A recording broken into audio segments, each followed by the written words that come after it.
ఇటు ప్రజాస్వామ్యంలో ప్రజలే పాలితులు, ప్రజలే ఓటర్లు, ప్రజలే పాలకులను ఎన్నుకుంటారు. ఓటు, ఎన్నిక, మెజార్టీ, అధికారం ఇవే ప్రజాస్వామ్యానికి మూలాధారాలు. ప్రజాస్వామ్యంలో బుల్లెట్ కంటే బ్యాలెట్ గొప్పది. ఓటే వజ్రాయుధం. అలాంటి ఓటును కాంగ్రెస్ ఎన్నికలు ఎకసెక్కాలు పాల్చేస్తుంది. నోట్ల కట్టలు పడేస్తూ ప్రజలను పావులుగా వాడుకుంటూ ప్రలోభాలకు గురి చేస్తున్నారు. జూబ్లీహిల్స్ ఉప సమరంలో మాయ చేసి మమ అనిపించినట్టే సర్పంచ్ ఎన్నికల్లో కూడా అదే చేసేందుకు రేవంత్ స్కెచ్ వేస్తున్నారు. గ్రామాల్లో పవర్ఫుల్ పదవి అయినటువంటి సర్పంచ్ ఎన్నికలకు నోటిఫికేషన్ రాకముందే ప్రలోభాల పర్వం మొదలుపెట్టాడు. పెద్ద ఎత్తున తాయిలాలు ముట్ట చెప్పే పనిలో పట్టాడు.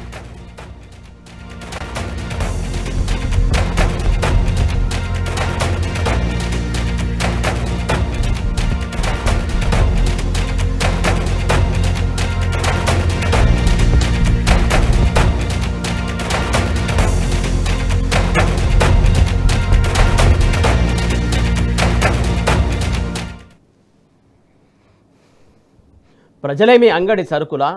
అవునన్నదే రేవంత్ అండ్ బ్యాచ్ ఇచ్చే ఆన్సర్ ఇది.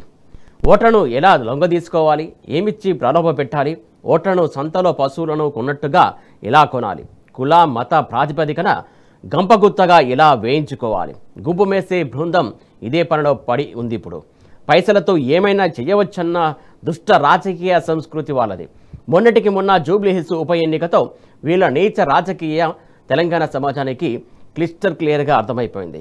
రాబోయే సర్పంచ్ ఎన్నికల్లో కూడా రేవంత్ అండ్ బ్యాచ్ పన్నుతున్నటువంటి దుష్ట పన్నాగాన్ని పసిగట్టేసింది.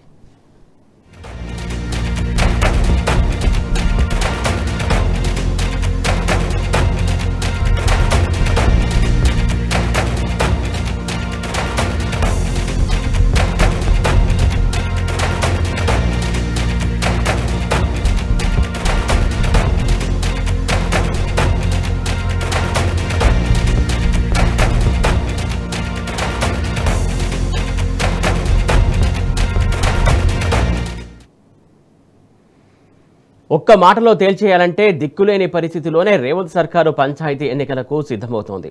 కాంగ్రెస్ నాయకులకు ఈ మాటలు నచ్చకపోవచ్చు, కానీ పల్లె పల్లెన జనం ఉరికించి కొడతారనే భయం ఖచ్చితంగా వారిని వెంటాడుతోంది. చేసింది చెప్పుకునేందుకు వాళ్ళ దగ్గర ఏమీ లేదు. 6 గ్యారెంటీలు ఎప్పుడో అటకెక్కాయి. పల్లెల్లోకి వచ్చి ఓట్లు అడిగే ముఖం లేదు. అధికార దుర్వినియోగంతో జూబ్లీహిల్స్ ఉప ఎన్నికల్లో నెగ్గిందేమో కానీ పల్లెల్లో అలా కాదు. ఊళ్లల్లో జనాగ్రహం మామూలుగా లేదు. కాంగ్రెస్ నేతల పంచెలోడగొట్టేందుకు ప్రజలు బడితలు పట్టుకుని తిరుగుతున్నారు. అసెంబ్లీ ఎన్నికలకు ముందు చెప్పిందేంటి, ఇప్పుడు చేస్తున్నదేమిటి అని నిలబెట్టి కడిగేయడానికి కత్తులు నూరుతున్నారు. సర్పంచ్ ఎన్నికల్లో ఓట్లు అడగడానికి పోతే ఉతికి ఆరేయడానికి ప్రజలు రెడీగా ఉన్నారు. ఇవన్నీ గ్రహించాడు కాబట్టే రేవంత్ మరో నాటకానికి తెరలేపాడు. ఎన్నికల షెడ్యూలు ఖరారు కాకుండానే ప్రలోభ పర్వానికి శ్రీకారం చుట్టాడు.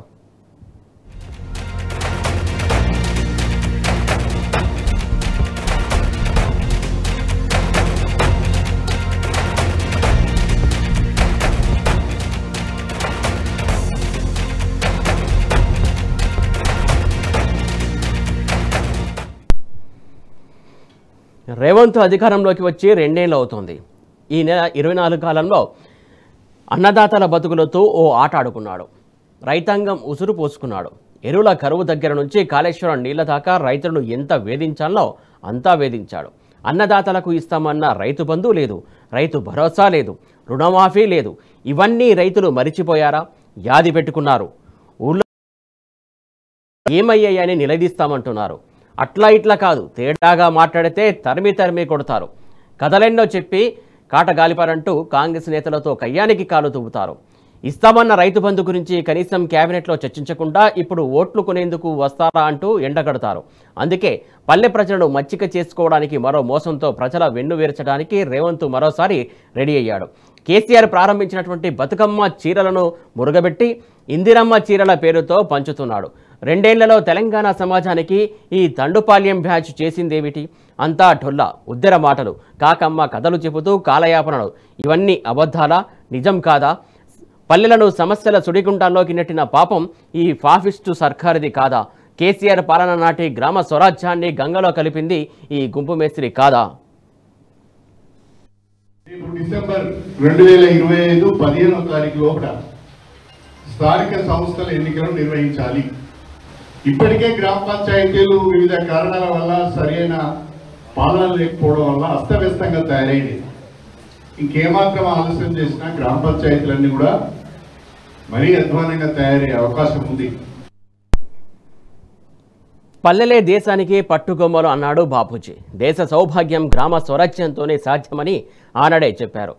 శాస్త్ర సాంకేతిక రంగంలో ఎంత ముందుకెళ్లినా దేశానికి పట్టెడన్నం పెట్టేది పల్లెలు మాత్రమే.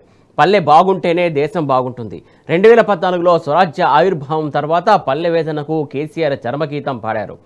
సుపరిపాలనలో తెలంగాణ పల్లెలు మళ్లీ సుభిక్షమై తలెత్తుకున్నాయి. బీఆర్ఎస్ పాలన తెలంగాణ పల్లెకు పట్టాభిషేకం చేసింది. దేశం ఎన్నడూ చూడని పథకాలు, సంస్కరణలు, అభివృద్ధి కార్యక్రమాలతో తెలంగాణ రాష్ట్రంలో గ్రామ స్వరాజ్యం సాక్షాత్కరించేలా చేసింది. నాడు కేసీఆర్ పాలనలో రాష్ట్రంలో ఏ పల్లెను చూసినా అద్దంలా మెరిసేది. కానీ ఈ దుష్ట కాంగ్రెసు దురహంకార పాలనలో తెలంగాణ పల్లె జీవనం విధ్వంసానికి గురవుతోంది. పక్షపాత పాలనతో తెలంగాణలో పల్లెలు అభివృద్ధికి ఆమడ దూరంలో ఇప్పుడు గోసపడుతున్నాయి, గొల్లుమంటున్నాయి కూడా.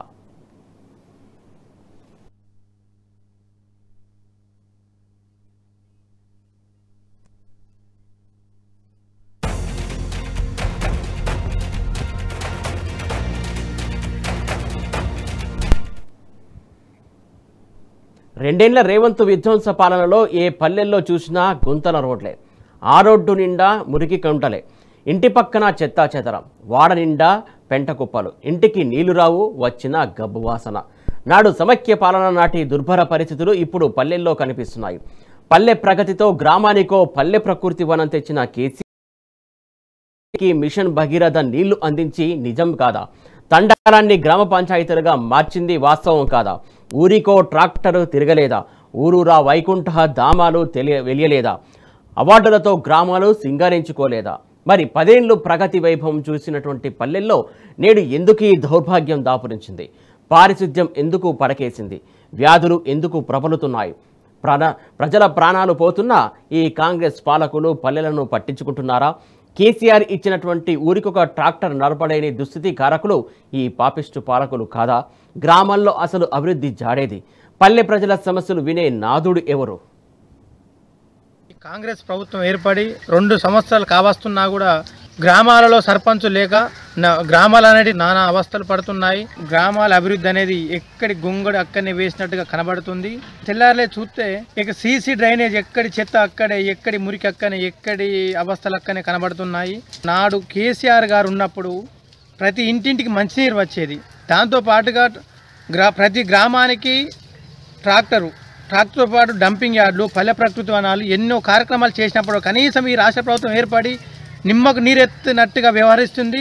చెత్త ఎత్తుకపోవడానికి కూడా 100 రూపాయలు డీలు పోసి దాన్ని మెయింటైన్ చేసే పరిస్థితి కనబడతలేదు. ఈ మధ్య జరిగిన వర్షాల వల్ల గ్రామంలో ఉన్న రోడ్లన్నీ తెగి రాకపోకలకు అంతరాయం కలిగి దీనికి ఎవరిని అడుగుదామన్న గ్రామంలో సర్పంచులు లేరు, ఎంపీటీసీలు లేరు, అధికారులు ఎవరు లేరు. అడగడానికి ఎవరు పోయి ఎవరిని అడుగుతావా ప్రతినిధులు లేరు.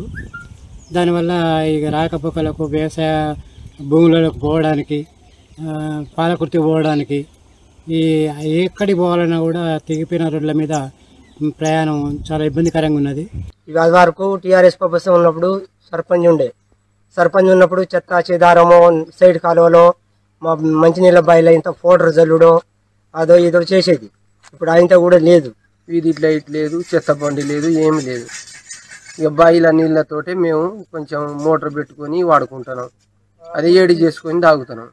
ఇక మాకు ట్యాంకీ వాటర్ కూడా వస్తలేదు, వీధి లైట్లు లేదు, ఏం లేదు. బయటికి పోవాలన్నా ఏమన్నా ఉంటే లైట్లే, కరెంట్ లేకపోతే ఇక ఇంత సెల్లు కూడా లైట్లు లేవు సరిగా. ఉన్నది ఉన్నట్టు మాట్లాడుకోవాలంటే విజన్ లేని విష పాలకులు రాష్ట్రం మీద దండయాత్ర చేస్తున్నారు. అధికార దాహంతో అడ్డదిడ్డమైన హామీలు ఇస్తూ కుట్రలకు తెరలేపుతున్నారు. రాష్ట్రాభివృద్ధిపై స్పష్టమైన ప్రణాళిక లేకుండా జనాకర్షణ లేని నేతలను వేసుకుని పడరాని పాటు పడుతున్నారు. పెత్తనం చెలాయించడమే ప్రధాన లక్ష్యంగా కదులుతున్న కాంగ్రెస్ నేతలు ఊళ్ళల్లోకి వస్తే ఉరికించి కొడతామంటోంది తెలంగాణ సమాజం.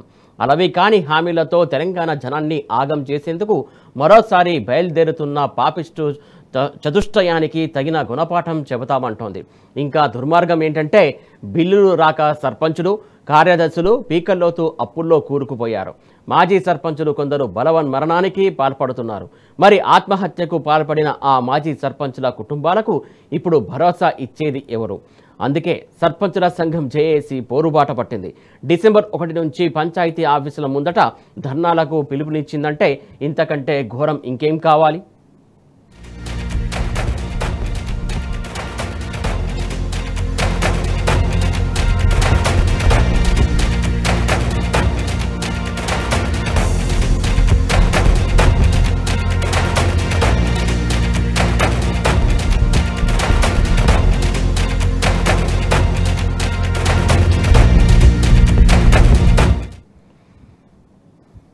ఫైనల్గా ఒక మాట, పాలించేది ఎవరైనా ఆ పాలనతో ప్రజలకు మేలు జరగాలి, జీవనాదాయం పెరగాలి, రాష్ట్ర దేశాభివృద్ధిలో భాగస్వామ్యం అవ్వాలి. నాడు కేసీఆర్ అలాంటి పాలనే అందించారు. వ్యవసాయంతో పాటు పారిశ్రామిక రంగానికి అంతే ప్రాధాన్యం ఇచ్చారు. కానీ ఈ కాంగ్రెస్ పాలకులకు మాత్రం ఇలాంటి ఎజెండా లేదు. ఉన్నదంతా కేవలం అధికార దాహమే. దానికోసమే ఈ ఎత్తులు నక్కచిత్తులు. ఇప్పటికే ఒకసారి అధికారం ఇచ్చిన మోసపోయినటువంటి తెలంగాణ ఇలాంటి స్పష్టత లేని నాయకులను నమ్ముతుందా? నెవర్. ఇంకోసారి తమ జీవితాలను ఆగం చేసుకునేందుకు ప్రజలు సిద్ధంగా లేరు. జూబ్లీహిల్స్ గెలుపు చూసి బలుపు అనుకుంటే బొక్కబోర్ల పడేది ఈ ఎకసిక్కేల ఎలికలే. అందుకే వాళ్లకు భవిష్యత్తు కళ్ళ ముందు కనపడుతున్నట్టుంది. తాయిలాలతో తాంబూలాలు ఇచ్చేది అందుకే. Be alert. Telangana Dandupalyam batch మరోసారి దండయాత్రకు వస్తోంది.